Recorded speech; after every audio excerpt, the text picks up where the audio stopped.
لا شريك له وأشهد أن محمدا عبده ورسوله أما بعد فإن خير الحديث كتاب الله وخير الهدى هدى محمد صلى الله عليه وسلم وشر الأمور محدثتها وكل محدثة بدعة وكل بدعة ضلالة وكل ضلالة في النار فأعوذ بالله من الشيطان الرجيم يا أيها الناس اتقوا ربكم الذي خلقكم من نفس واحدة وخلق منها زوجها وبث منهما رجالا كثيرا ونساء إلى آخر الآية. وقال النبي صلى الله عليه وسلم عن عبد الله بن مسعود قال رسول الله صلى الله عليه وسلم يا معشر الشباب من استطاع منكم الباءة فليتزوج فإنه أغض للبصر وأحسن للفرج ومن لم يستطع فعليه بالصوم فإنه له وجاء মিশকাত। আলহামদুলিল্লাহ, যাবতীয় প্রশংসা সেই মহান আল্লাহর জন্য, যে মহান আল্লাহ রব্বুল আলামিন আপনাকে আমাকে অসংখ্য লোক থেকে বাছাই করে খুতবার আগে মসজিদে আসার যে রব আপনাকে তৌফিক দিলেন, সেই রবের জন্য আমরা সকলে প্রাণ খুলে প্রশংসা করি, সকলে বলি আলহামদুলিল্লাহ। এবং যার অশেষকে পায় আমরা এই শান্তির ধর্ম ইসলাম পেয়েছি, যার আদর্শ ছাড়া কোনো ব্যক্তি আদর্শবান হতে পারে না, যার ভালোবাসা না থাকলে কোনো ব্যক্তি প্রকৃত ঈমানদার হতে পারে না, যার শাফাআত ছাড়া কাল কিয়ামতের দিন কোনো ব্যক্তির মুক্তি হতে পারে না, সে জনাবে মুহাম্মদুর রাসূলুল্লাহ সাল্লাল্লাহু আলাইহি ওয়াসাল্লামের প্রতি বর্ষিত হোক অসংখ্য দরুদ সালাম। আমরা সকলে বলি আল্লাহুম্মা সাল্লি ওয়া সাল্লিম আলা নাবিয়্যিনা মুহাম্মদ। সম্মানিত উপস্থিতি, খুতবা প্রসঙ্গে মহাগ্রন্থ আল কুরআনুল কারীমের একটি আয়াতে কারিমা তিলাওয়াত করেছি এবং বিশ্বনবী জনাবে মুহাম্মদুর রাসূলুল্লাহ সাল্লাল্লাহু আলাইহি ওয়াসাল্লামের মুখসৃত বাণী থেকে একটি হাদিস পেশ করেছি। একে সামনে রেখে আজকের জুমার সংক্ষিপ্ত বক্তব্যের বিষয় বিবাহের গুরুত্ব, বিবাহের উপকারিতা, কেমন স্ত্রী আমাদেরকে নির্বাচন করতে হবে, এ সম্পর্কে তত্ত্ববহুল কোরআন এবং সেই হাদিস থেকে আলোচনা করব ইনশাআল্লাহ। সম্মানিত উপস্থিতি, আজকে যে বিষয়ের উপর আপনাদের সামনে আলোচনা করব, এ বিষয় থেকে যারা পিতামাতা রয়েছেন তাদেরও অনেক শিক্ষা রয়েছে, এবং যারা এখনও বিয়ে করেনি যুবকরা রয়েছে, বিশেষ করে যুবকদের জন্য আজকে এই গুরুত্বপূর্ণ আমার আলোচনা। সম্মানিত উপস্থিতি, সময় যেহেতু সংক্ষিপ্ত এবং লম্বা আলোচনা, আমি আমার আলোচনায় চলে গেলাম বিবাহের গুরুত্ব সম্পর্কে শুরুতে আলোচনা করব ইনশাআল্লাহ। সক্ষম মুমিনের জন্য বিবাহ করা ওয়াজিব, এ সম্পর্কে একটি হাদিস বর্ণিত হয়েছে মিশকাতুল মাসাবির 3080 নম্বর হাদিস। আব্দুল্লাহ ইবনে মাসউদ রাদিয়াল্লাহু তাআলা আনহু থেকে বর্ণিত। তিনি বলেন, রাসূল করিম সাল্লাল্লাহু আলাইহি সাল্লাম বলেছেন, ইয়া মা'শারাশ শাবাবি মান ইসতাতা'a মিনকুমুল বাআতা ফালইয়াতাজাওয়াজ। বিশ্বনবী বলেছেন, হে যুবক সম্প্রদায়, তোমাদের মধ্যে যে বিবাহের সামর্থ্য রাখে সে যেন অবশ্যই বিবাহ করে। একথা কে বললেন? বিশ্বনবী জনাবে মুহাম্মদুর রাসূলুল্লাহ সাল্লাল্লাহু আলাইহি সাল্লাম বললেন। এখানে সামর্থ্য বলতে ভরণ পোষণ এবং ভরণ পোষণের সামর্থ্য এবং যৌন সামর্থ্য দুটিকেই বোঝানো হয়েছে। যদি কোনো যুবকের স্ত্রীর ভরণ পোষণের সামর্থ্য থাকে এবং যৌন সামর্থ্য থাকে, তাহলে অবশ্যই তাকে বিয়ে করতে হবে। রাসূল সাল্লাল্লাহু আলাইহি সাল্লাম এ ধরনের যুবকদের বিয়ের জন্য তাগিদ করেছেন। সম্মানিত উপস্থিতি, সন্তানদের এবং অধীনস্থদের সময় মতো বিবাহ দানের জন্য অভিভাবকদের প্রতি নির্দেশ দিয়ে মহান আল্লাহ তাআলা বলেন, ওয়ানকিহুল আয়ামা মিনকুম ওয়াস-সালিহিনা মিন ইবাদিকুম ওয়া ইমাইকুম, আর তোমাদের মধ্যে যারা বিবাহহীন তাদেরকে তোমরা বিবাহ দাও, এবং তোমাদের দাস দাসীদের মধ্যে যারা সৎকর্মশীল তাদেরকেও। তাহলে অত্র আয়াত থেকে আমরা বুঝতে পারি অভিভাবকদের প্রতি আল্লাহ তাআলা নির্দেশ দিয়ে বলেছেন, তোমাদের মধ্যে যারা বিবাহহীন তাদেরকে তোমরা কি করো, বিবাহ দাও। তাহলে আজকে কয়জন অভিভাবক তাদের ছেলেমেয়েদেরকে সময় মতো বিয়ে দেয়? কয়জন পিতামাতা? এমন যুবক রয়েছে যে যুবক পিতামাতাকে বলেছে যে আমার বিবাহের প্রয়োজন, কিন্তু এরপরেও অনেক অভিভাবক তার সন্তানকে বিবাহ দিতেছে না। সম্মানিত অভিভাবকবৃন্দ, ভালো করে একটু শুনুন, যদি আপনার সন্তান আপনার কাছে বিয়ে চায় তাহলে অবশ্যই আপনাকে বিয়ে দিতে হবে। যদি আপনি বিয়ে না দেন আর এমত অবস্থায় যদি আপনার মেয়ে আপনার ছেলে কোনো পাপের মধ্যে লিপ্ত হয়, এই পাপের একটা অংশ পিতামাতাকে নিতে হবে। এ কারণে অভিভাবকদেরকে অবশ্যই সময় মতো কি করতে হবে, ছেলে মেয়েদের বিবাহ দিতে হবে। কেন বিয়ে দিবেন সম্মানিত উপস্থিতি? কেনই বা যুবকরা বিয়ে করবে? বিবাহ করা হচ্ছে নবী রাসূলগণের সুন্নাত। সুবহানাল্লাহ। এ সম্পর্কে একটি আয়াত দেখুন, 13 নম্বর সূরা, সূরা রাদের 38 নম্বর আয়াত। রব্বুল আলামিন বলেন, ওয়ালাকাদ আরসালনা রাসূলাম মিন ক্বাবলিকা ওয়াজআলনা লাহুম আজওয়াজান ওয়া যুররিয়্যাহ, আমি তোমার পূর্বে বহু রাসূল প্রেরণ করেছি এবং তাদেরকে স্ত্রী এবং সন্তানাদি দান করেছি। অত্র আয়াত থেকে আমরা বুঝতে পারি পৃথিবীতে যত নবী রাসূল এসেছিলেন সকলে কি করেছিলেন, বিবাহ করেছিলেন। আল্লাহ রাব্বুল আলামিন তাদেরকে সন্তানাদি দান করেছিলেন। এ কারণে আপনাকে আমাকেও কি করতে হবে, বিবাহ করতে হবে। কেননা বিবাহ হচ্ছে রাসূল সাল্লাল্লাহু আলাইহি ওয়াসাল্লামের সুন্নত। আর যে ব্যক্তি রাসূল সাল্লাল্লাহু আলাইহি ওয়াসাল্লামের সুন্নতকে প্রত্যাখ্যান করবে তার পরিণতি কি, এ সম্পর্কে একটি লম্বা হাদিস আপনাদের সামনে শোনাবো এবার। যে হাদিসটি এসেছে মিশকাতুল মাসাবির 145 নম্বর হাদিস। হাদিস বর্ণনা করেছেন আনাস রাদিয়াল্লাহু তাআলা আনহু।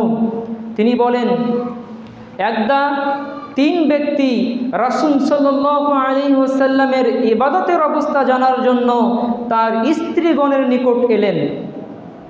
রাসূল সাল্লাল্লাহু আলাইহি ওয়াসাল্লামের ইবাদতের খবর শুনে তারা যেন তার ইবাদতকে কম মনে করলেন এবং পরস্পর আলাপ করলেন, রাসূল সাল্লাল্লাহু আলাইহি ওয়াসাল্লামের সঙ্গে আমাদের তুলনা কোথায়?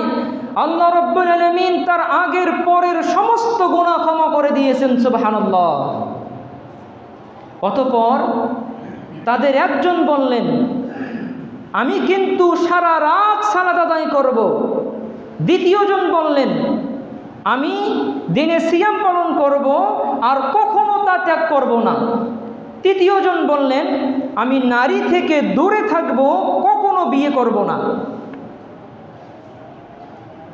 তাদের এই পারস্পরিক আলাপ আলোচনার সময় রাসূল সাল্লাল্লাহু আলাইহি ওয়াসাল্লাম এসে পড়লেন এবং বললেন, তোমরা কি এ ধরনের কথাবার্তা বলছিলে? আল্লাহর কসম, আমি আল্লাহকে তোমাদের চেয়ে বেশি ভয় করি, তোমাদের চেয়ে বেশি পরহেজ করি, কিন্তু এরপরেও আমি কোনো দিন সিয়াম পালন করি, আবার কোনো দিন সিয়াম পালন করা ছেড়ে দেই। আমি রাতে সালাত আদায় করি, আবার ঘুমিয়ে থাকি, আমি বিয়েও করি, এটাই আমার সুন্নাত। সুবহানাল্লাহ। বিশ্বনবী জনাবে মুহাম্মদুর রাসূলুল্লাহ সাল্লাল্লাহু আলাইহি ওয়াসাল্লাম এর পরের বাক্যে বললেন, ফামান রাগিবা আন সুন্নতি ফালাইসা মিন্নি। সুতরাং যে ব্যক্তি আমার সুন্নাত থেকে মুখ ফিরিয়ে নেবে সে আমার উম্মতের মধ্যে গণ্য হবে না। তাহলে অত্র বিবরণ থেকে আপনারা কি বুঝতে পারলেন? সম্মানিত উপস্থিতি, কোনো ব্যক্তি যদি বলে আমি বিবাহ করব না, সারা জীবন সিয়াম পালন করে কেটে দেব, কোনো ব্যক্তি যদি বলে আমি বিবাহ করব না, সারা জীবন সালাত আদায় করে যাব, কোনো ব্যক্তি যদি বলে আমি বিবাহ করব না, নারী থেকে দূরে থাকব, এই ব্যক্তি যদি এইভাবে সুন্নাতকে প্রত্যাখ্যান করে আর বিয়ে না করে, তাহলে সে রাসূল সাল্লাল্লাহু আলাইহি ওয়াসাল্লামের উম্মতের মধ্যে গণ্য হবে না। তাহলে এভাবে সিয়াম পালন করে, এভাবে রাতে তাহাজ্জুদ পড়ে সালাত আদায় করে আল্লাহর জান্নাত পাওয়া যাবে না যদি রাসূল সাল্লাল্লাহু আলাইহি ওয়াসাল্লামের এই সুন্নাতকে কেউ প্রত্যাখ্যান করে। সম্মানিত উপস্থিতি, তাহলে বিবাহের গুরুত্ব দেখুন, কত গুরুত্ব আমি আপনাদের সামনে সংক্ষিপ্ত আকারে আলোচনা তুলে ধরলাম।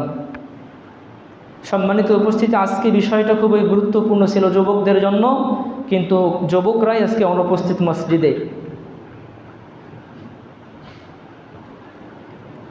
এবারে আসি বিবাহের উদ্দেশ্য।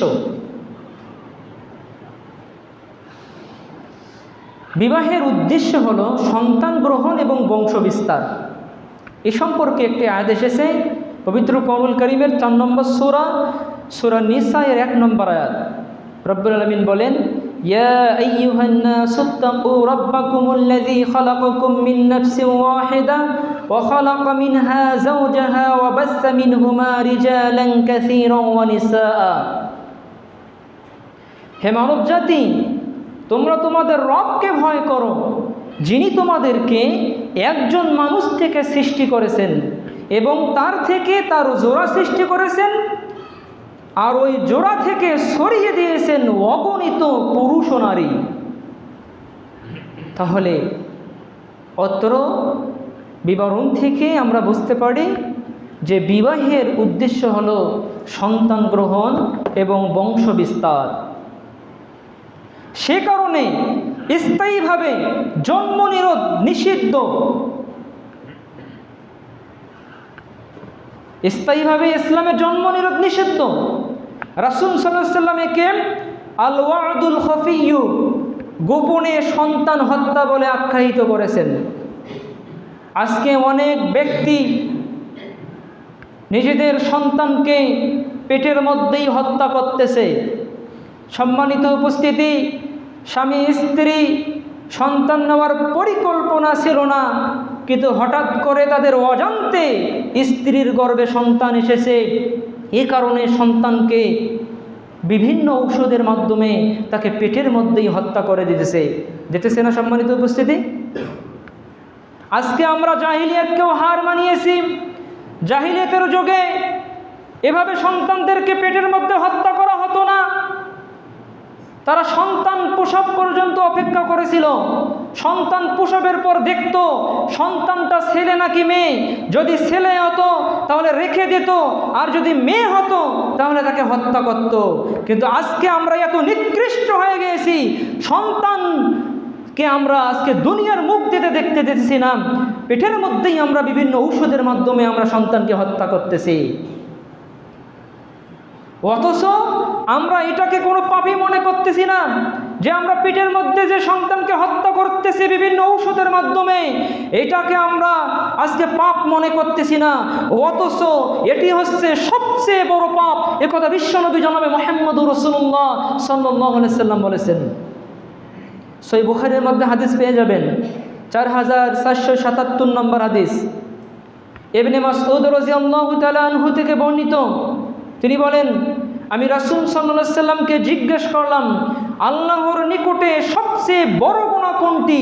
উত্তরে তিনি বললেন, আল্লাহর সাথে শরীক স্থাপন করা, অথচ তিনি তোমাকে সৃষ্টি করেছেন। 2 নম্বরে বললেন, তুমি তোমার সন্তানকে এই ভয়ে হত্যা করবে যে সে তোমার সাথে খাবে। 3 নম্বরে বললেন, আন তুজানিয়া হালিলাতা জারিক, প্রতিবেশীর স্ত্রীর সাথে ব্যভিচারে লিপ্ত হওয়া, জিনায় লিপ্ত হওয়া। তাহলে অত্র বিবরণ থেকে আপনি আমি কি বুঝতে পারলেন? ইবনে মাসউদ রাদিয়াল্লাহু তাআলা আনহু বিশ্বনবী জনাবে মুহাম্মদুর রাসূলুল্লাহ সাল্লাল্লাহু আলাইহি সাল্লামকে জিজ্ঞেস করলেন, আল্লাহর নিকট সবচেয়ে বড় গুনাহ কোনটি? বিশ্বনবী জনাবে মুহাম্মদুর রাসূলুল্লাহ সাল্লাল্লাহু আলাইহি সাল্লাম 1 নম্বরে বললেন, আল্লাহর সাথে শরীক স্থাপন করা, অথচ তিনি তোমাকে সৃষ্টি করেছেন। আমরা সকলেই জানি পৃথিবীতে যত পাপ রয়েছে এর মধ্যে সবচেয়ে বড় পাপ হলো শিরক। কথা বলেন ঠিক না বেঠিক? এটা কারো অজানা রয়েছে? কারো অজানা নেই, সকলের জানা যে পৃথিবীতে যত পাপ রয়েছে সবচেয়ে বড় পাপ। কিন্তু এই বড় পাপের পরে বিশ্বনবী জনাবে মুহাম্মদুর রাসূলুল্লাহ সাল্লাল্লাহু আলাইহি সাল্লাম বললেন, তুমি তোমার সন্তানকে এইভাবে হত্যা করবে যে সে তোমার সাথে খাবে। তাহলে আজকে আপনি আমি যে আমাদের সন্তানদেরকে পেটের মধ্যেই হত্যা করতেছি, এর কারণ কি? এর কারণ হলো এই যে সন্তান হবে, এই সন্তানের ভরণ পোষণ কে দেবে? তাকে কে খাওয়াবে? এই ভয়ে আজকে আমরা আমাদের সন্তানকে হত্যা করতেছি, এই ভয়ে আমরা আজকে সন্তান বেশি নিতেছি না। সম্মানিত উপস্থিতি, অথচ আপনার যদি সন্তান হয়, এই সন্তানকে কি আপনি রিজেক্ট দেবেন নাকি রব রিজেক্ট দেবেন? কথা বলুন। রব রিজেক্ট দেবেন। পৃথিবীতে যত মানুষ এসেছে সকলের জীবিকার দায়িত্ব আল্লাহ রাব্বুল আলামিনের। আপনি যখন ছোট্ট ছিলেন তখন আপনার রিজেকের দায়িত্ব নিয়েছেন আল্লাহ রাব্বুল আলামিন। আপনার বাবা মার মাধ্যমে আপনাকে রিজেক দিয়েছেন। তেমনি আপনার যদি সন্তান হয়, এই সন্তানও রিজেক দেবেন আপনার মাধ্যমে। তাহলে আপনি সন্তানকে কেন হত্যা করতেছেন? সন্তান কেন আপনারা বেশি নিতেছেন না? সম্মানিত উপস্থিতি, সুতরাং যারা এই পাপের সাথে সম্পৃক্ত, যারা নিজেদের সন্তানকে পেটের মধ্যে বিভিন্ন ঔষধের মাধ্যমে হত্যা করতেছে, এই পাপ থেকে বেরিয়ে আসতে হবে, না হলে কাল কিয়ামতের দিন তাদেরকে জবাবদিহি করতে হবে। এবং এই পাপের কারণে তাদেরকে জাহান্নামের শাস্তি পর্যন্ত ভোগ করতে হবে। সম্মানিত উপস্থিতি, বিবাহের উদ্দেশ্য আপনাদের সামনে সংক্ষিপ্ত আকারে তুলে ধরলাম। এবারে আসি বিবাহের উপকারিতা। যারা বিবাহ করবে, এই বিবাহের কি উপকারিতা? অভিভাবক এবং যারা বিবাহ করবে তাদের সকলের জন্য এই পয়েন্টটি খুবই গুরুত্বপূর্ণ। আজকে যাদের সন্তানদের বিবাহের বয়স হয়ে গিয়েছে, দেরি করতেছেন বিবাহ দিতে, তাদের সন্তানদেরকে এই গুরুত্বপূর্ণ বিষয়গুলো থেকে আপনারা মাহরুম করে রেখেছেন। 1 নম্বর উপকারিতা আমি আপনাদের সামনে তুলে ধরব। বিবাহের 1 নম্বর উপকারিতা হলো, বিবাহের মাধ্যমে চক্ষু নিম্নগামী হয় এবং লজ্জা স্থানের হেফাজত হয়। এ সম্পর্কে একটি হাদিস দেখুন, মিশকাতুল মাসাবির 3080 নম্বর হাদিস, আব্দুল্লাহ ইবনে মাসউদ রাদিয়াল্লাহু তাআলা আনহু থেকে বর্ণিত। তিনি বলেন, রাসূল করিম সাল্লাল্লাহু আলাইহি সাল্লাম বলেছেন, ইয়া মা'শারাশ শাবাবি মান ইসতাতা'a মিনকুমুল বাতা ফালইয়াতাজাওয়াজ। হে যুবক সম্প্রদায়, তোমাদের মধ্যে যে বিবাহের সামর্থ্য রাখে সে যেন অবশ্যই বিয়ে করে, সে যেন অবশ্যই বিবাহ করে। ফাইন্নাহু আগাযযু লিল বাসারি ওয়া আহসানু লিল ফারজি। কেননা বিবাহ দৃষ্টিকে অবনত করে ও লজ্জা স্থানের অধিক হেফাজত করে। সুবহানাল্লাহ। তাহলে অত্র বিবরণ থেকে আমরা বুঝতে পারি বিবাহের মাধ্যমে চক্ষু নিম্নগামী হয়, বিবাহের মাধ্যমে লজ্জা স্থানের হেফাজত হয়। সুতরাং যারা বিবাহ করবে এবং এই বিবাহের মাধ্যমে যারা নিজের দৃষ্টিকে হেফাজত করতে পারবে, নিজের লজ্জা স্থানকে হেফাজত করতে পারবে, তাদের মর্যাদা দেখুন। 1 নম্বর মর্যাদা দেখুন, যারা নিজেদের চক্ষুকে হেফাজত করবে এই সমস্ত ব্যক্তিরা কখনো জাহান্নামে প্রবেশ করবে না। এ সম্পর্কে একটা হাদিস বর্ণিত হয়েছে, সিলসিলাতুস সহিহা 1477 নম্বর হাদিস, আবু হুরায়রা রাদিয়াল্লাহু তাআলা আনহু থেকে বর্ণিত।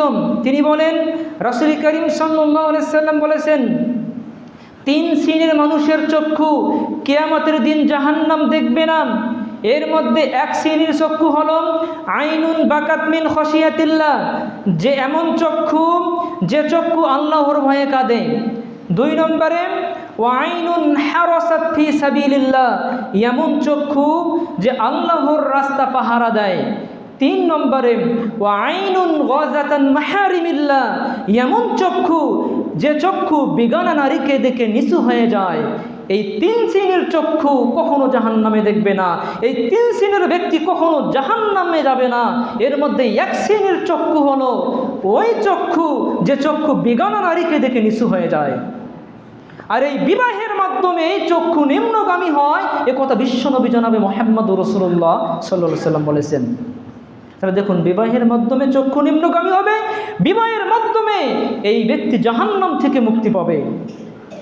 2 নম্বর মর্যাদা দেখুন, বিবাহের মাধ্যমে লজ্জা স্থানের হেফাজত হয়। আর যারা নিজের লজ্জা স্থানকে হেফাজত করতে পারবে, বিশ্বনবী জনাবে মুহাম্মদুর রাসূলুল্লাহ সাল্লাল্লাহু আলাইহি ওয়াসাল্লাম বলেছেন, আমি তার জন্য জান্নাতের জামিন। সুবহানাল্লাহ, আমি তার জন্য জান্নাতের দায়িত্ব নেব, এ কথা বিশ্বনবী জনাবে মুহাম্মদুর রাসূলুল্লাহ সাল্লাল্লাহু আলাইহি ওয়াসাল্লাম বলেছেন। হাদিস পাবেন কোথায়? রিয়াদুস সালিহিনের 1521 নম্বর হাদিস, সাহুল ইবনু সাদ রাদিয়াল্লাহু তাআলা আনহু থেকে বর্ণিত। তিনি বলেন, রাসূল করিম সাল্লাল্লাহু আলাইহি ওয়াসাল্লাম বলেছেন, মান ইয়াজমান লি মা বাইনা লাহিয়াইহি ওয়া মা বাইনা রিজলাইহি আজমান লাহুল জান্নাহ, যে ব্যক্তি আমার জন্য 2 চোয়ালের মধ্যবর্তী স্থান মুখ এবং 2 রানের মধ্যবর্তী স্থান লজ্জা স্থানের হেফাজত করবে, আমি তার জন্য জান্নাতের দায়িত্ব নেব।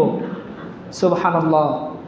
তাহলে যারা লজ্জা স্থানের হেফাজত করবে, এই সমস্ত ব্যক্তিদের জান্নাতে নিয়ে যাওয়ার দায়িত্ব বিশ্বনবীর। তাহলে দেখুন, বিবাহের মাধ্যমে লজ্জা স্থানের হেফাজত হয়। আর লজ্জা স্থানের হেফাজত যে ব্যক্তি করতে পারবে, এই ব্যক্তিকে জান্নাতে নিয়ে যাওয়ার জন্য বিশ্বনবী দায়িত্ব নিয়েছেন। বিবাহের 2 নম্বর উপকারিতা দেখুন,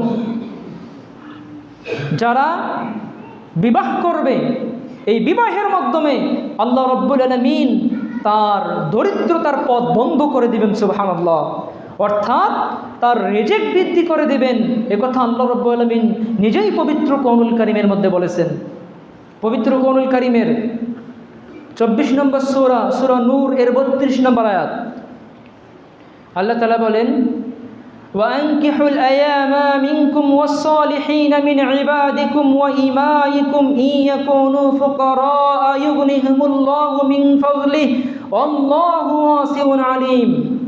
রব্বুল আলামিন বলেন, আর তোমাদের মধ্যে যারা বিবাহহীন তাদেরকে তোমরা বিবাহ দাও, এবং তোমাদের দাসদাসীদের মধ্যে যারা সৎকর্মশীল তাদেরকেও, যদি তারা নিঃস্ব হয় তবে নিজ অনুগ্রহে আমি তাদেরকে অভাবমুক্ত করে দেব। সুবহানাল্লাহ। আল্লাহ প্রাচুর্যময়, সর্বজ্ঞ। তাহলে অত্র বিবরণ থেকে আপনি আমি কি বুঝতে পারলেন? আল্লাহ রাব্বুল আলামিন অভিভাবকদেরকে লক্ষ্য করে কথা বলেছেন, তোমাদের মধ্যে যারা বিবাহহীন তাদেরকে তোমরা বিবাহ দাও, যদি তারা অভাবগ্রস্ত হয় আল্লাহ নিজেই বলতেছেন আমি নিজ অনুগ্রহে তাদের অভাব দূর করে দেব। সুবহানাল্লাহ। তাহলে আজকে আপনার ছেলের বয়স 25 বছর হয়েছে, 30 বছর হয়েছে, এরপরেও আপনি বলতেছেন আমার ছেলের এখনো বয়স হয়নি, আমার ছেলে এখনো ছোট। অথচ ওই ছেলেটা 13-14 বছর বয়সে সাবালক হয়েছে, তখনই তার বিয়ে দেওয়া যায়। আর এখন 25 বছর 30 বছর হয়েছে, আর আপনি পিতা মাতা হয়ে বলতেছেন আমার সন্তান এখনো ছোট। অথচ আপনার সন্তান গোপনে যে কত পাপ করে এটা তো আপনি খেয়াল রাখেন না। গোপনে যে কত পাপ করতেছে এর হিসাব নেই।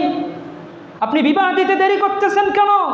এমত অবস্থায় যদি আপনার সন্তান কোনো গোপন পাপের সাথে সম্পৃক্ত হয়, যত পাপ হবে এ পাপের অংশ পিতা মাতাকে নিতে হবে। আজকে আপনি বলতেছেন যে আমার সন্তানের বয়স 25 বছর, এখনো সে কামাই রোজগার করতে পারে না, কেমন করে তাকে বিবাহ দেই? অথচ আল্লাহ রাব্বুল আলামিন বলতেছেন যদি তোমরা তাদেরকে বিবাহ দাও আর যদি তারা অভাবগ্রস্ত হয় আমি তাদের অভাব অনটন দূর করে দিব। আর আপনি কি করতেছেন? বিবাহ দিতেছেন না।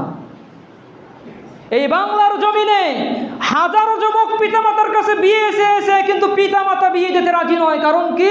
ছেলের ইনকাম নাই। অথচ ছেলে এই দিকে 3-4টা রিলেশন করুক, তাতে কোনো দোষ নেই। গোপনে অশ্লীল ছবি রুমের মধ্যে দেখুক, এতে কোনো দোষ নেই।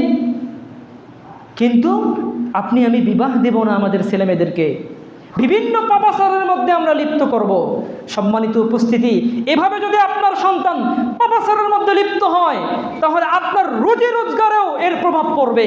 আপনার রুজি রোজগার আল্লাহ বরকত দিবেন না। সুতরাং একটি সমাজকে পাপ মুক্ত করতে হলে, একটি গ্রামকে পাপ মুক্ত করতে হলে বাবা মাদেরকে অবশ্যই উচিত হলো ছেলে মেয়েদেরকে সময় মতো বিবাহ দেওয়া। সময় মতো বিবাহ দিলে অনেক উপকারিতা রয়েছে। বিবাহ যদি আপনি দেরিতে দেন, তাহলে আপনার মেয়ে আপনার ছেলেটা পালিয়ে বিয়ে করতে পারে, এতে আপনার মান সম্মান একেবারে শেষ হয়ে যাবে। সুতরাং দ্রুত যদি আপনি বিবাহ দেন, আপনার মান সম্মান আল্লাহ বাড়িয়ে দেবেন। আর যদি বিবাহ দিতে দেরি করেন, তাহলে আপনার মান সম্মান আল্লাহ তাআলা ডুবিয়ে দেবেন। সুতরাং অবশ্যই কি করবেন? দ্রুত ছেলেমেয়েদেরকে বিবাহ দেবেন। যদি তাদের কোনো ইনকাম নাও থাকে, আল্লাহ রাব্বুল আলামিন ওই ছেলের যে বউকে নিয়ে এসেছেন, তাদের দুজনের রিজিক আপনার মাধ্যমে আল্লাহ তাআলা দিয়ে দেবেন। আল্লাহ প্রাচুর্যময়, সর্বজ্ঞ, আল্লাহর ধন ভাণ্ডারের কোনো অভাব নেই। সম্মানিত উপস্থিতি, তাহলে বিবাহের 2 নম্বর উপকারিতা আমি আপনাদের সামনে তুলে ধরলাম। 3 নম্বর উপকারিতা দেখুন, বিবাহের মাধ্যমে একজন ব্যক্তি প্রশান্তি লাভ করে। একথা আল্লাহ রাব্বুল আলামিন পবিত্র কোরআনুল কারীমের মধ্যে বলেছেন। পবিত্র কোরআনুল কারীমের 30 নম্বর সূরা রুমের 21 নম্বর আয়াত, আল্লাহ তাআলা বলেন, ওয়ামিন আয়াতিহি আন খালাকা লাকুম মিন আনফুসিকুম আজওয়াজান লিতাসকুনু ইলাইহা। আল্লাহ বলেন, আর তার নিদর্শনাবলীর অন্যতম হলো তিনি তোমাদের জন্য তোমাদের মধ্য হতেই সৃষ্টি করেছেন তোমাদের স্ত্রীদের, যাতে তোমরা প্রশান্তি লাভ করতে পারো, যাতে তোমরা তাদের নিকট প্রশান্তি লাভ করতে পারো। এ কথা আল্লাহ তাআলা বলেছেন। তাহলে অত্র আয়াত থেকে আমরা বুঝতে পারি বিবাহের মাধ্যমে মানুষ প্রশান্তি লাভ করে। এ কথা কে বলেছেন? আল্লাহ বলেছেন। আর যারা বিবাহ করেছেন তারা অবশ্যই জানেন যে বিবাহের মাধ্যমে প্রশান্তি লাভ হয়। সম্মানিত উপস্থিতি, বিবাহের 4 নম্বর উপকারিতা দেখুন, বিবাহের মাধ্যমে আপনার যে ঈমান রয়েছে, আপনার যে দ্বীন রয়েছে, এই দ্বীনের অর্ধেক পূর্ণ হবে। এ কথা বিশ্বনবী জনাবে মুহাম্মদুর রাসূলুল্লাহ সাল্লাল্লাহু আলাইহি ওয়াসাল্লাম বলেছেন। মিশকাতুল মাসাবির 3096 নম্বর হাদিস এবং সিলসিলাতুস সাহিহা 625 নম্বর হাদিস, রাসূল সাল্লাল্লাহু আলাইহি ওয়াসাল্লাম বলেছেন, ওয়ামান তাযাওয়াজা ফাকাদ ইসতাকমালা নিসফাদ-দ্বীন। যে ব্যক্তি বিবাহ করলো সে দ্বীনের অর্ধাংশ পূর্ণ করলো। সুবহানাল্লাহ। তাহলে যে যুবতী বিবাহ করলো, এই বিবাহের মাধ্যমে তার দ্বীনের অর্ধাংশ পূর্ণ হলো। আর বাকি অর্ধেক পূর্ণ করার জন্য আল্লাহ ভীতি অর্জন করলেই হয়ে যাবে।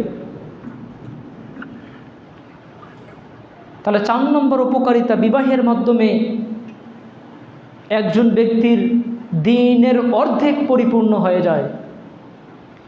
5 নম্বর উপকারিতা দেখুন, বিবাহের মাধ্যমে একজন ব্যক্তি দান সৎকার করলে যে পরিমাণ সব পায়, বিবাহের মাধ্যমে ওই ব্যক্তি দান সৎকার সব পাবে। সুবহানাল্লাহ।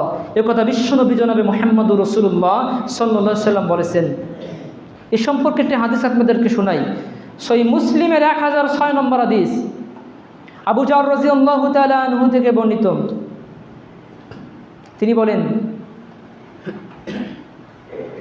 কিছু সাহাবী রাসূল সাল্লাল্লাহু আলাইহি ওয়াসাল্লামকে বললেন, হে আল্লাহর রাসূল, ধনীরাই তো বেশি নেকির অধিকারী হয়ে গেল।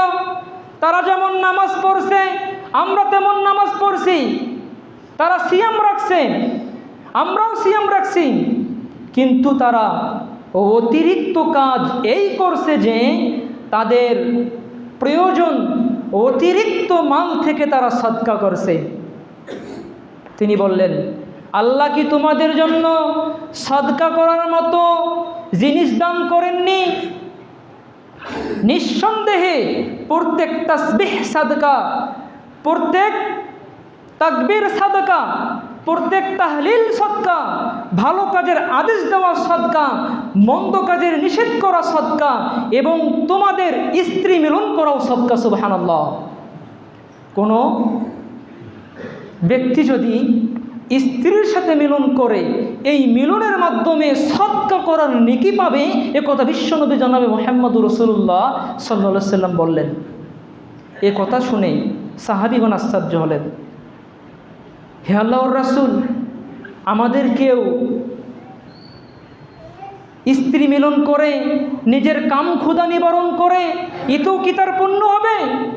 তিনি বললেন, কি রায় তোমাদের? তোমাদের কেউ যদি অবৈধভাবে যৌন মিলন করে তাহলে কি তার পাপ হবে? নিশ্চয়ই হবে।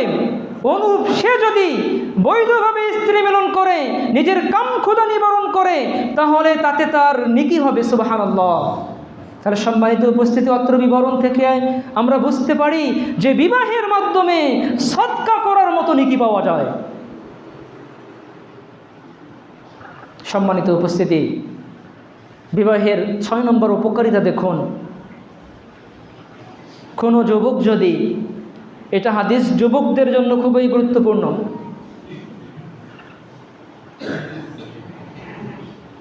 কোনো যুবক যদি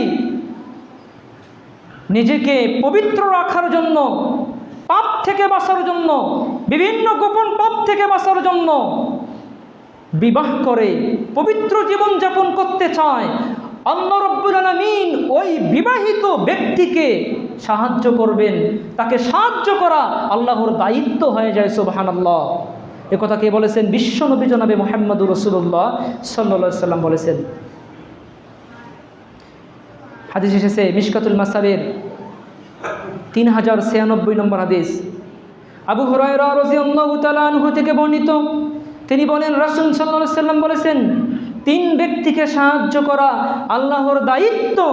এর মধ্যে 1 নম্বর হলো আল মুকাতাবুল্লাযী ইউরিদুল আদাআ, কৃতদাস যে তার মুক্তিপণ পরিশোধ করে স্বাধীন হতে চায়।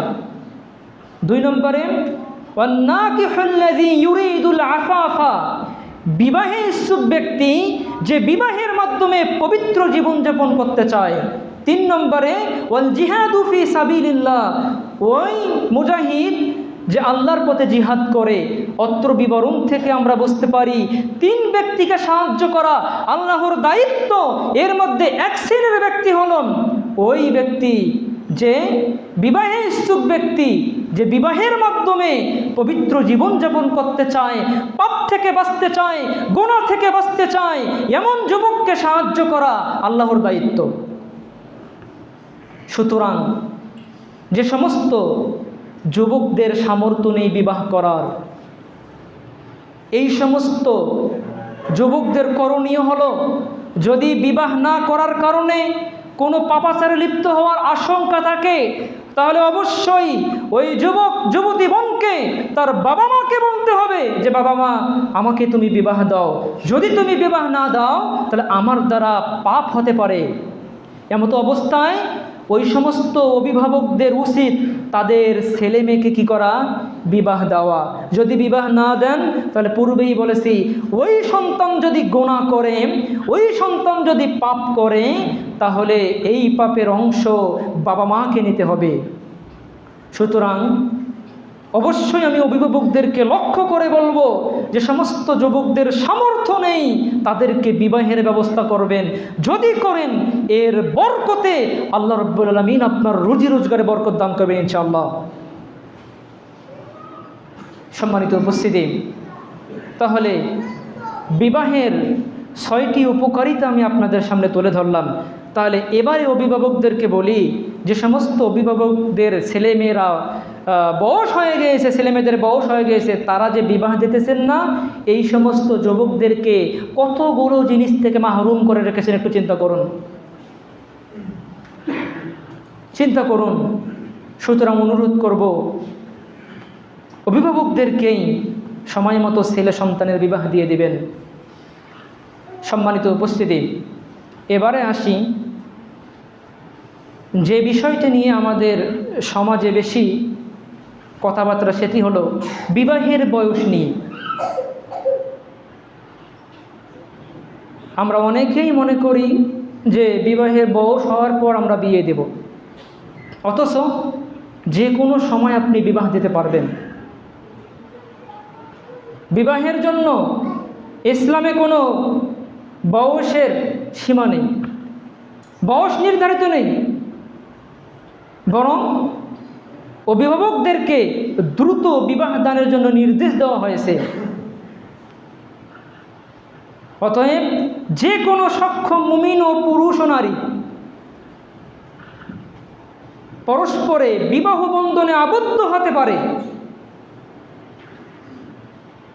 বিশ্বনবী জনাবে মুহাম্মদুর রাসূলুল্লাহ সাল্লাল্লাহু আলাইহি সাল্লাম 25 বছর বয়সে 40 বছরের বিধবা খাদিজা রাদিয়াল্লাহু তাআলা আনহাকে বিবাহ করেন। খাদিজার মৃত্যুর আগ পর্যন্ত তিনি আর বিবাহ করেননি। তিনি 54 বছর বয়সে 6 বছরের নাবালিকা আয়েশা রাদিয়াল্লাহু তাআলা আনহাকে বিবাহ করেন। সুবহানাল্লাহ। অতঃপর 9 বছর বয়সে সাবালিকা হওয়ার পর তাকে ঘরে উঠান। অথচ আজকে বাংলাদেশে সরকারিভাবে ছেলে মেয়েদের বিবাহের বয়স নির্ধারণ করা হয়েছে। ছেলেদের বিবাহের বয়স নির্ধারণ করা হয়েছে 21 বছর, আর মেয়েদের বিবাহের বয়স নির্ধারণ করা হয়েছে 18 বছর। অথচ এটা শরীয়তসম্মত নয়। যেখানে বিশ্বনবী জনাবে মুহাম্মদুর রাসূলুল্লাহ সাল্লাল্লাহু আলাইহি সাল্লাম ছেলে মেয়েদের বিবাহের বয়স নির্ধারণ করতে পারলেন না, সেখানে সরকার কিভাবে ছেলে মেয়েদের বিবাহের বয়স নির্ধারণ করে? সুতরাং সরকারকে অনুরোধ করব, অবশ্যই ছেলে মেয়েদের বিবাহের বয়স কমিয়ে দিতে হবে। যদি বিবাহের বয়স কমিয়ে না দেন, আর এমন অবস্থায় যদি কোনো যুবকের বিবাহের সামর্থ্য হয়ে যায়, অনেক যুবকের 15, 19, 20 বছর বয়সে বিবাহের সামর্থ্য হয়ে যায়, সে ইনকাম করে সে বিবাহের যোগ্য হয়ে যায়, কিন্তু সরকারিভাবে বয়স নির্ধারিত করার কারণে সে বিবাহ করতে পারতেছে না। এমত অবস্থায় অনেক যুবক বিভিন্ন পাপাচারে লিপ্ত হইতেছে। সুতরাং সরকারকে অনুরোধ করব, যদি আপনি বিবাহের বয়স কমিয়ে না দেন, আর এমত অবস্থায় যদি কোনো যুবক বিবাহ না করে কোনো পাপাচারে লিপ্ত হয়, এর একটা পাপের অংশ সরকারকেও নিতে হবে। সুতরাং অবশ্যই এই বিবাহের বয়সকে কমিয়ে দিতে হবে। এবং আমরা যারা অভিভাবক রয়েছি, এই সরকারের আইন মানা যাবে না। আমাদের সন্তানদেরকে বিবাহের বয়স হয়ে গেলে আমরা বিবাহ দিয়ে দেব। যদি রেজিস্ট্রেশন বিবাহের জন্য করার প্রয়োজন রয়েছে, যদি না হয়, আমরা ইমামকে, হুজুরকে নিয়ে, দুজন সাক্ষীকে নিয়ে, মেয়ের অভিভাবককে নিয়ে আমরা কি করব? ছেলে সন্তানদেরকে বিবাহ দেব। এরপরে যখন তাদের বয়স হয়ে যাবে তখন আমরা রেজিস্টার করব।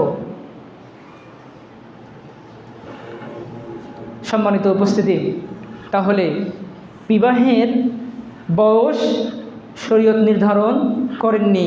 যে কোনো বয়সে যে কোনো সময় আপনি আপনার সন্তানকে বিবাহ দিতে পারবেন। সম্মানিত উপস্থিতি, এবারে আসি গুরুত্বপূর্ণ যে পয়েন্ট, সেটি হলো অনেক যুবক যুবতী প্রেম করে বিবাহ করে না?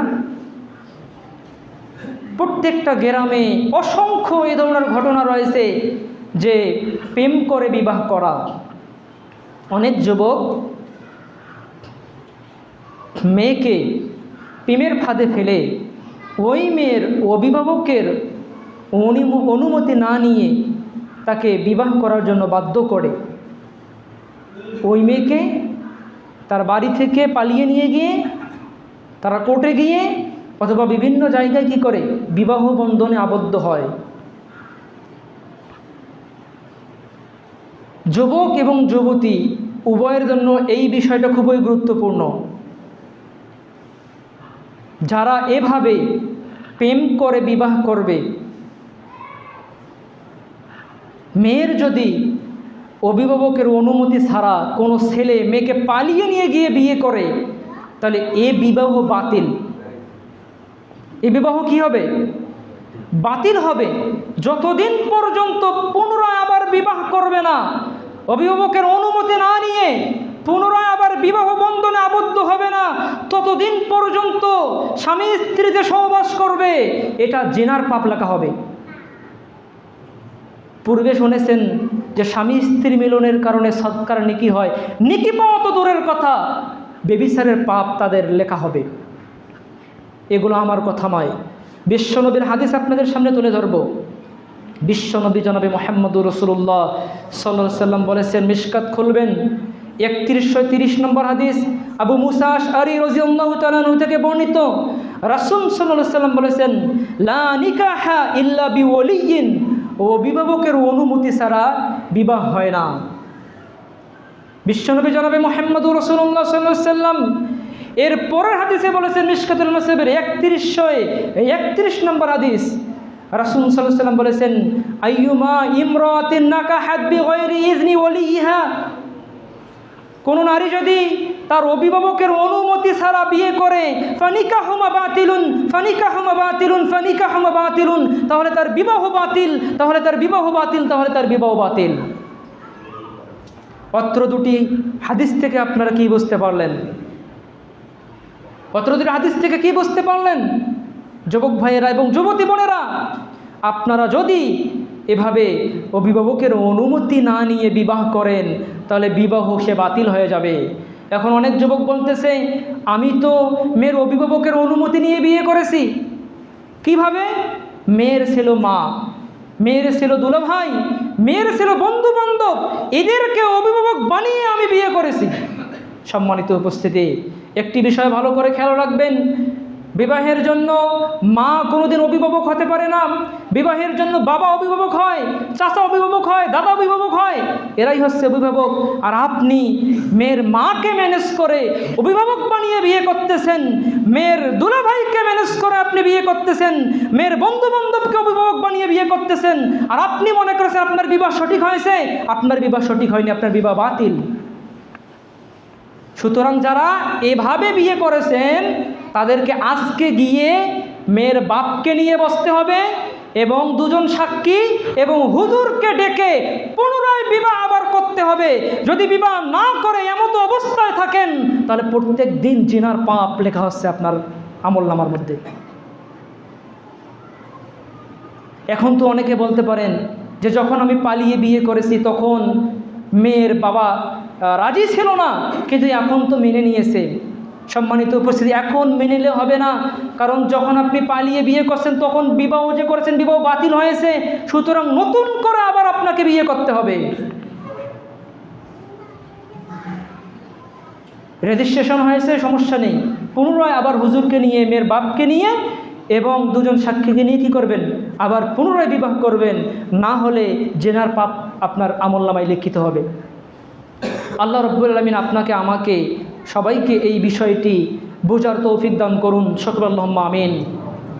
সম্মানিত উপস্থিতি, আসলে আলোচনার বিষয় অনেক লম্বা। আলোচনার প্রথম অংশ শেষ করতে আলোচনার সময় শেষ, এখনও দ্বিতীয় অংশে আমি যেতেই পারিনি। সম্মানিত উপস্থিতি, সময় বাড়াবো না। যুবক যুবতীদের জন্য একটি গুরুত্বপূর্ণ আলোচনা ছিল যে যারা বিবাহ করবেন কী রকমের স্ত্রী নির্বাচন করবেন, আলোচনার সুযোগ হলো না। আলোচনার শেষের দিকে যুবকদেরকে লক্ষ্য করে বলতে চাই, যাদের বিবাহের সামর্থ্য নেই তাদের সম্পর্কে আল্লাহ এবং তার রাসূল কি বলেছেন, যুবকদেরকে এই মেসেজ দিয়ে আমি আলোচনা শেষ করব ইনশাআল্লাহ। সম্মানিত উপস্থিতি, ইসলামে নারীর ভরণ পোষণের যাবতীয় দায়িত্ব রয়েছে পুরুষের উপর। তাই একজন পুরুষকে বিবাহের জন্য অবশ্যই সামর্থ্যবান হতে হবে। যাদের সামর্থ্য নেই তাদের সম্পর্কে আল্লাহ রাব্বুল আলামিন পবিত্র কোরআনুল কারীমের মধ্যে বলেন, পবিত্র কোরআনুল কারীমের 24 নম্বর সূরা নূরের 33 নম্বর আয়াত, রব্বুল আলামিন বলেন, ওয়ালিয়াস্তাফিফিল্লাযীনা লা ইয়াজিদুনা নিকাহান হাত্তা ইউগনিয়াহুমুল্লাহু মিন ফাজলি, যাদের বিয়ে করার সামর্থ্য নেই তারা যেন সংযমতা অবলম্বন করে যতক্ষণ না আল্লাহ নিজ অনুগ্রহে তাদেরকে অভাবমুক্ত করে দেন। তাহলে যাদের বিবাহের সামর্থ্য নেই তারা কি করবে? সংযমতা অবলম্বন করবে। যাদের বিবাহের সামর্থ্য নেই তাদের সম্পর্কে বিশ্বনবী জনাবে মুহাম্মদুর রাসূলুল্লাহ সাল্লাল্লাহু আলাইহি সাল্লাম কি বলেছেন এই সম্পর্কে হাদিস মিশকাতুল মাসাবির 3080 নম্বর হাদিস।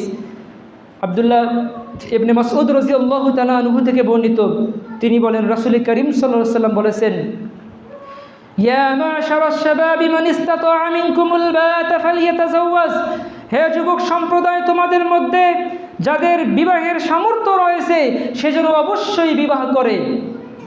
ফাইন্নাহু আগাযু লিল বসরি ওয়া আহসানু লিল ফারজি, কেননা বিবাহ দৃষ্টিকে অবনত করে ও লজ্জা স্থানের অধিক হেফাজত করে।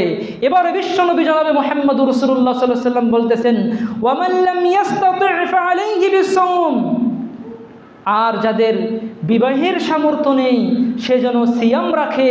ফাইন্নাহু লাহু উজাউন, কেননা সিয়াম তার জন্য ঢাল স্বরূপ, অর্থাৎ অবৈধ যৌন চাহিদা থেকে তাকে বিরত রাখবে। সুবহানাল্লাহ। তাহলে যাদের সামর্থ্য নেই তারা কি করবে?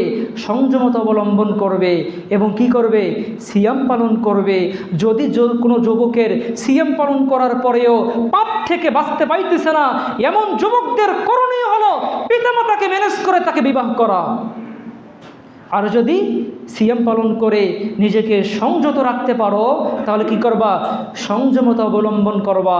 সম্মানিত যুবক ভাইয়েরা, তোমাদের যাদের বিবাহের সামর্থ্য নেই এজন্য তোমরা মন খারাপ করো না। জান্নাতের ওই সুন্দরী নারীকে পাওয়ার জন্য তোমরা সংযমতা অবলম্বন করো। তারা এত সুন্দরী হবে যে বেশি সুন্দরী হওয়ার কারণে তাদের হাড় ও গোশতের উপর দিয়ে পায়ের নলার মজ্জা দেখা যাবে। সুবহানাল্লাহ। তারা হবে নরম তুলতুলে, তারা হবে মমতাময়ী, প্রেমময়ী, প্রশান্তিদানকারী, তারা হবে ডাগর ডাগর চক্ষু বিশিষ্ট। তারা এত সুন্দর হবে যে যদি জান্নাতি কোনো নারী এই পৃথিবীতে তাকাতো তাহলে গোটা পৃথিবী আলোয় আলোকিত হয়ে যেত। যুবক ভাইয়েরা, ওই নারীকে স্ত্রী হিসেবে পাওয়ার জন্য তুমি প্রস্তুতি গ্রহণ করো। ওই নারীকে স্ত্রী হিসেবে পাওয়ার জন্য তুমি সংযমতা অবলম্বন করো। আল্লাহ রাব্বুল আলামিন ওই সুন্দরী নারীকে দিয়ে তোমাকে বিয়ে দেবেন, এ কথা আল্লাহ পবিত্র কোরআনুল কারীমের মধ্যে নিজেই বলেছেন। পবিত্র কোরআনুল কারীমের 52 নম্বর সূরা তুর এর 20 নম্বর আয়াতে রব্বুল আলামিন বলেন, ওয়া যাওয়াজনাহুম বিহুরিন আইন, আর আমি তাদেরকে বিয়ে দিয়ে দেব ডাগর ডাগর সুন্দর চক্ষু বিশিষ্ট হুরদের সাথে। সুবহানাল্লাহ। তাহলে আল্লাহ রাব্বুল আলামিন ওই ডাগর ডাগর সুন্দর চক্ষু বিশিষ্ট হুরদের সাথে আল্লাহ রাব্বুল আলামিন বিয়ে দিয়ে দেবেন আপনাদের আমাদের।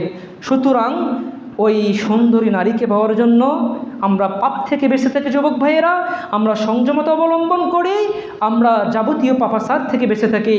আল্লাহ রাব্বুল আলামিন আমাদের যুবক ভাইদেরকে যাবতীয় পাপ থেকে বেঁচে থাকার তৌফিক দান করুন। সকল আল্লাহুম্মা আমিন। যে সমস্ত বাবা মাদের ছেলে মেয়েদের বিবাহের বয়স হয়েছে আল্লাহ রাব্বুল আলামিন যেন ওই সমস্ত যুবক যুবতীদেরকে তাড়াতাড়ি বিবাহ দেওয়ার আল্লাহ যেন তৌফিক দান করেন। সকল আল্লাহুম্মা আমিন। সম্মানিত উপস্থিতি, আমরা যে দীর্ঘক্ষণ থেকে আলোচনা শুনলাম এই আলোচনা যেন আমাদেরকে তদনুযায়ী আমল করার তৌফিক দান করেন। সকল আল্লাহুম্মা আমিন। আকুলু কাওলি হাযা আস্তাগফিরুল্লাহ ওয়া আস্তাগফিরুল মুসলিমিন ফাস্তাগফিরুহু ইন্নাহু আল গফুরুর রহিম।